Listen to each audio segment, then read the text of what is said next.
Hi, I'm Miss Haley with the Huntsville-Madison County Public Library, and today I'm going to show you how to make an origami flying disc for our craft. For this craft, you're going to need some tape. You do not have to have tape, but it does come in handy. A piece of paper or two pieces of paper in two different colors. I like to use two colors for this because you can alternate the colors and it looks a little nicer, but you can do one solid color if you want. And I'm just using some scrapbook paper that I have on hand that's left over from another project. Then you are also going to need either a paper cutter, which is what I used today, or if you don't have a paper cutter, I realize a lot of people don't and it is not required, you can also use a ruler, a pair of scissors, and a pencil. And I'm going to show you guys how to cut the pieces that we need for this origami craft. So you're actually going to need 8 pieces of paper that are cut into 2-inch squares. So this square is 2 inches by 2 inches. And you're going to need 8 of these. So if you're doing 2 colors, you need 4 of each color. And I've already cut mine out, but I'm going to show you guys how I got to that point if you don't have a paper cutter. If you have a paper cutter, it's super easy. But if you don't, it is not that bad. So what you want to do is you want to take your paper. You need to know the size of your paper first of all. So mine is 12 inches. It originally was 12 inches by 12 inches. This side is shorter now because I've cut some off this end. But I do know that this end here is 12 inches, which means I can get 6 2-inch squares out of it. So you are going to line up, and I'm going to do this. I can't really face it your guys' way or it's not going to come out even. But if you're sitting here, you're going to line up your ruler with the edge of the paper, and you are going to,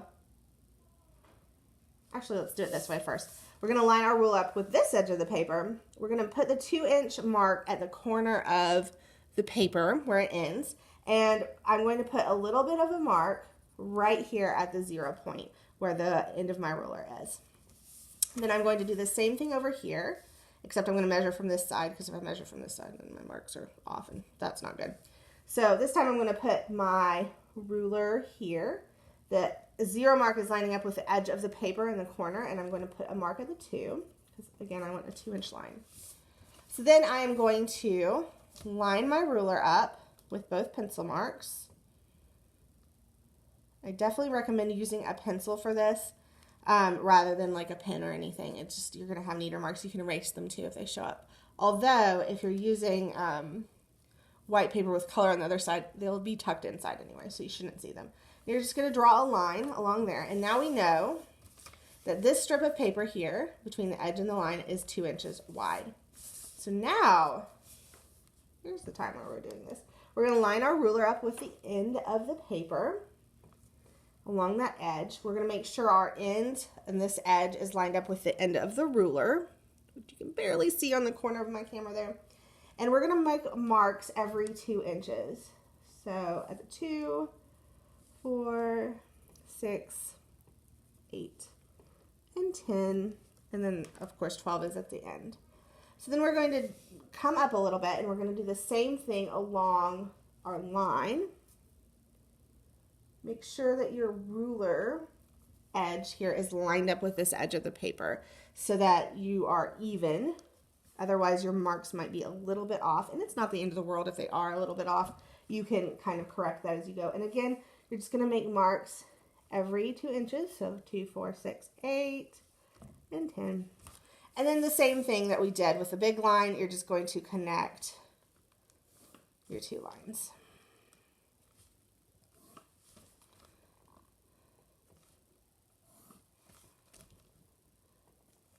And then once you are done, so this got me 6, I needed 8. So I would need to do 2 more. So I need to measure 2 more inches over this way and then do 2 more. But once you're done, you just cut these out and you have your squares. So you can measure it out just with a ruler, a pencil, and your paper. You do not have to have a paper cutter for this. So once you have your 4 squares of each color, or 8 squares of one color, you need 8 total, you are going to take them and you're going to fold each of them in half. So you're going to fold them into a triangle like this, which is just directly half of it. So just line up your corner here with each other and then make sure your sides are lined up and then just press that side. And if it's not perfect, it's not the end of the world, but you do want it pretty close. So again, just line up the two corners, the sides, and then pinch that so that it's folded. You do want some pretty good creases here, so do make sure that when you are folding it, you are pressing, not just leaving it partly folded. But you're going to do this for every single one of your pieces of paper until they are all this triangle shape. And that is just folding it in half to become a triangle. One more. Oops, that's way off. Let's try that again. There we go. So once you have your triangles in this shape, you're going to turn it so that your folded edge is over here on the left and your two open edges, so where it's open, are here at a right angle. And you're going to take this corner and you're going to fold it down to meet this corner so that this edge just stays along itself the whole time. So you're just folding it down to that corner like that, and then you're going to crease right there. So that when you are done, you're going to wind up with this little trapezoid shape that has this little triangle flap there. Okay? And you're going to do that for every single one. So again, that is keeping the folded edge on the left, folding this corner down to meet that one, like that, and fold. And I didn't quite come all the way down to the corner there, but I think it'll be okay. You don't have to be as precise with this one, but do try to be as precise as you can. You're going to do this to all of them. I've already folded these once so that I could do it really quick, so that you guys didn't have to watch me for minutes upon minutes folding these. But you are going to fold all of them that way. So again, fold on this side, corner down to that corner, and fold, and that one needs to be creased a little bit more. And last one. So now that you have your trapezoid shape, these are going to be the units that make up our disc. So each one of these is a unit of our disc, and we're going to alternate between colors. So if I'm starting with this color, then the next color I pick up is going to be the other color. So you're just going to alternate. And what you're going to do is you're going to take them, they're all going to face this way always, like a little car. And this point is going to slip into the pocket made by the little triangle that we folded down. So this little flappy triangle has a pocket in it, if you guys can see that. So there's my flappy triangle, and right over here on this side is a little pocket. And that is where you're going to stick the point of this triangle.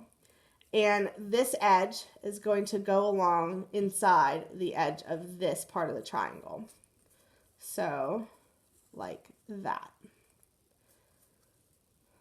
So you should wind up with that right there. And it might take you some practice to kind of get that. Don't force it in too far. You want it all the way in as far as it will go. But you don't want to like really force it, because if you do, you're going to wind up bending your paper.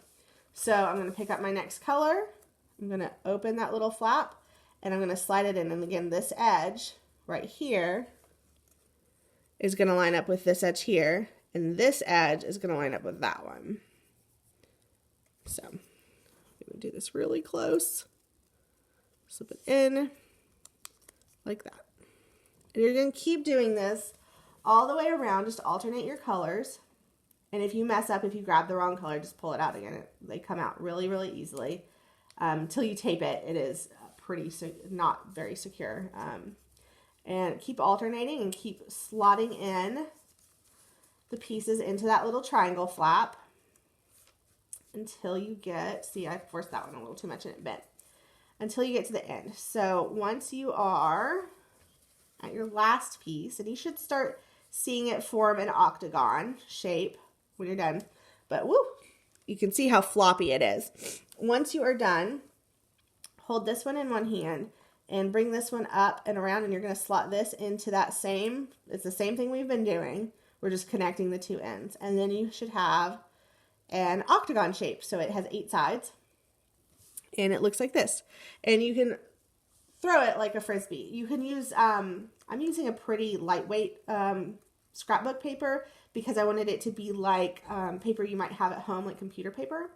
But you could also use cardstock for this, and you can also tape it. So when you're throwing it to fly it, you might notice that there's still these little kind of gappy parts, and those are going to impact the smoothness of your flight. So if you want it to fly really smooth, I would test it this way first and just see how you like it.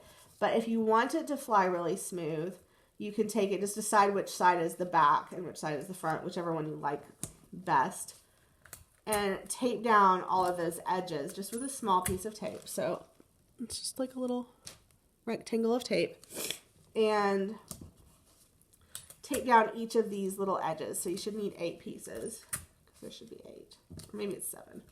I didn't count.